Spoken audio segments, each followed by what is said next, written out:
I should have seen it coming when Marcus started taking calls in the parking lot. For 3 months he'd been stepping away from meetings, whispering into his phone with that practice smile he used on potential clients. But after building DataFlow analytics from nothing for the past 4 years, I trusted him. The morning everything fell apart started like any other. I was debugging code at 6 a.m. when Marcus strolled in at his usual 10 a.m., designer coffee in hand, looking unusually pleased with himself. "Kevin, buddy, we need to talk," he said, settling into the leather chair I'd bought for our office. "I've got incredible news. TechNova Industries wants to acquire DataFlow for $15 million. My coffee mug stopped halfway to my lips. "Since when are we selling?" "Since they offered $15 million. He pulled out his phone, scrolling through email chains I'd never seen. "This is our exit strategy. You can go back to your coding caves and I can finally build something bigger." Something cold settled in my stomach. "We never discussed this. What about our 5-year plan?" Marcus's expression shifted, the friendly mask slipping. "Plans change, partner. TechNova sees value in our platform and they're willing to pay premium rates." "Our platform?" I stood up slowly. "Marcus, I built 90% of that code. The algorithm, the interface, the backend architecture. And I built the business," he interrupted, his voice taking on an edge. "I found clients, secured funding, handled investor relations while you played with your precious code. Without my business development, your algorithms would be sitting in some academic journal." The words hit like a physical blow. For 4 years, I'd worked 18-hour days while Marcus networked at industry events and took clients to expensive dinners. "The deal's already in motion," Marcus continued, standing and straightening his tie. "TechNova's lawyers are finalizing paperwork. We sign next week." "We sign?" I asked quietly.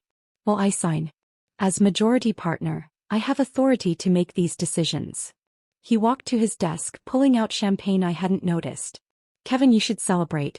Your cut will be substantial." "My cut?" As if I was an employee receiving a bonus rather than the co-founder who'd built the technology that made DataFlow possible. "What exactly is my cut, Marcus?" He poured himself a glass, not offering me one. 20% minus legal fees. Should come out to around $2 million. Not bad for 4 years of work. $2 million. Out of $15 million. For the company I'd built from the ground up. "That's generous," I said, my voice carefully neutral. "I thought you'd appreciate it."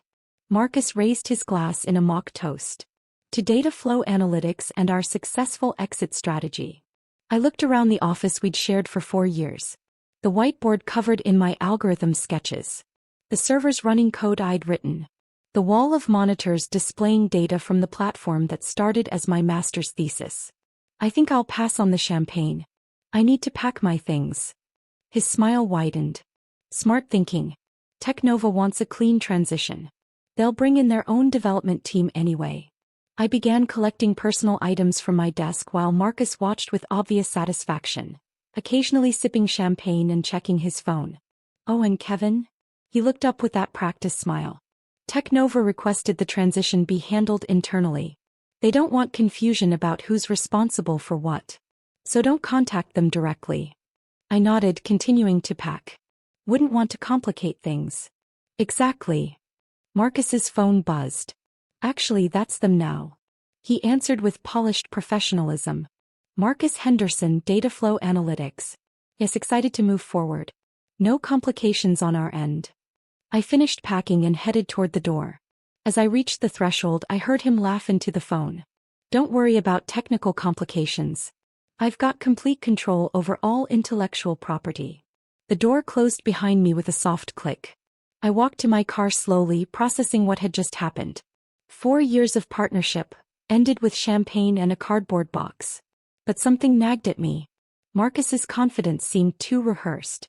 His comment about having complete control over intellectual property didn't align with documents I remembered signing. That evening, I pulled out our business paperwork. Partnership agreements, incorporation documents, intellectual property assignments. Everything from those optimistic early days when we believed we were building something together. I found what I was looking for in a folder labeled Corporate Structure. Marcus held 51% of voting shares, I held 49%. But underneath was another document I'd almost forgotten. An intellectual property agreement we'd signed 18 months after incorporation, when I'd developed the breakthrough algorithm that became our competitive advantage. My lawyer had insisted on it, explaining that since the core technology was my creation, I needed additional protections. According to this document, I held 80% ownership of all proprietary technology and algorithms, while Marcus retained majority control of business operations. Any sale required both signatures, with technology ownership determining proceeds distribution. I read it 3 times, my heart pounding. Marcus had operational control, but I owned what made DataFlow valuable. Without my signature, he couldn't legally transfer the intellectual property TechNova was purchasing. The next morning, I called our corporate lawyer, David Reeves. "Kevin, good to hear from you." David's voice was warm. "How's DataFlow?" Marcus mentioned he's selling to TechNova Industries. I wanted to clarify legal requirements for that transaction. Pause. "Kevin, any sale would require both partners' signatures, especially given the IP ownership structure. Please tell me Marcus didn't represent that he could handle this unilaterally." "He did. He thinks his majority voting shares give him complete authority." David's sigh was audible. "That's not how IP law works. Voting shares give operational control, but technology ownership supersedes that for asset transfers. Without your signature, he can't sell the algorithms that make up DataFlow's core value. So if TechNova is buying us for our technology, Marcus can't deliver what he's promising without your consent. Kevin, you need to contact TechNova directly." I researched TechNova online. They specialized in acquiring analytics startups and integrating proprietary algorithms. Exactly what I'd spent 4 years developing. I found their corporate development director and sent a careful email introducing myself as co-founder and CTO, requesting a meeting to discuss technical aspects of our platform. The response came within hours. Jennifer Walsh wanted to schedule a call immediately, seeming surprised to hear from me since Marcus had positioned himself as sole decision-maker. "Mr. Thompson," Jennifer's voice was professional but cautious over the conference call the next morning. "Marcus Henderson represented DataFlow as his proprietary business, but our technical team has questions about your analytics platform algorithms." "I'd be happy to answer technical questions," I replied. "I developed the core technology." "That's interesting." Mr. Henderson indicated he was the primary developer and business lead. "Could you clarify your role?" I pulled up incorporation documents. "I'm co-founder and CTO. I hold 49% voting shares and 80% ownership of all proprietary technology." Silence stretched for several seconds. "Could you repeat that percentage?" 80% ownership of the intellectual property. The algorithms, machine learning models, data processing architecture. All under my IP ownership. Jennifer's voice became notably formal. "Mr. Thompson, our legal team was under the impression that Mr. Henderson had full authority to transfer all assets. If that's not accurate..." "It's not accurate. Any transfer requires my signature and consent." Another pause. "We have a signing ceremony scheduled for tomorrow at 2 p.m. Are you saying he doesn't have authority to complete this transaction?" I looked out my window, imagining Marcus in our workspace, probably on another call with TechNova, still believing he held all the power. "Ms. Walsh, without my participation, you're not acquiring the technology that makes DataFlow valuable. Marcus can sell the company name and customer contracts, but the proprietary algorithms belong to me." "Jesus," Jennifer muttered, forgetting professional composure. "We need our legal team in this conversation immediately. Can you be available for an emergency meeting this afternoon?" "Of course. Should I bring our corporate attorney?" "Yes, definitely. And Mr. Thompson? Don't mention this to Mr. Henderson yet. We need to understand the full legal situation first." That afternoon, I sat in TechNova's conference room with Jennifer, their head of legal, and 2 other executives. David sat beside me with documentation spread across the table. For an hour, David walked them through DataFlow's legal structure.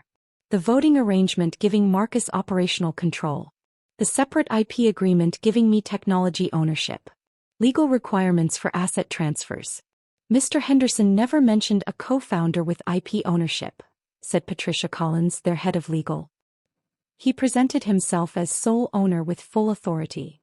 "That's legally impossible," David replied. The algorithms represent 90% of DataFlow's assessed value.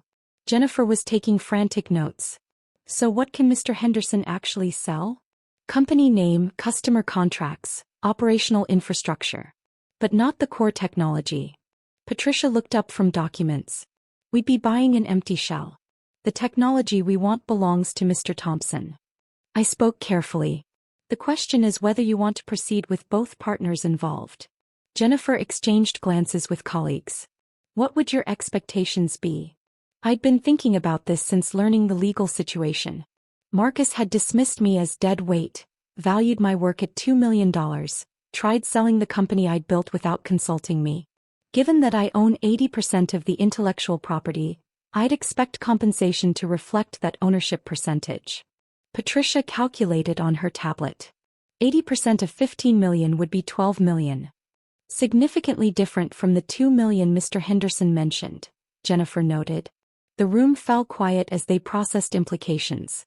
Their deal with Marcus had become legally impossible, and the real owner wanted very different terms. We need to postpone tomorrow's signing, Jennifer said slowly. We can't complete acquisition without the actual IP owner.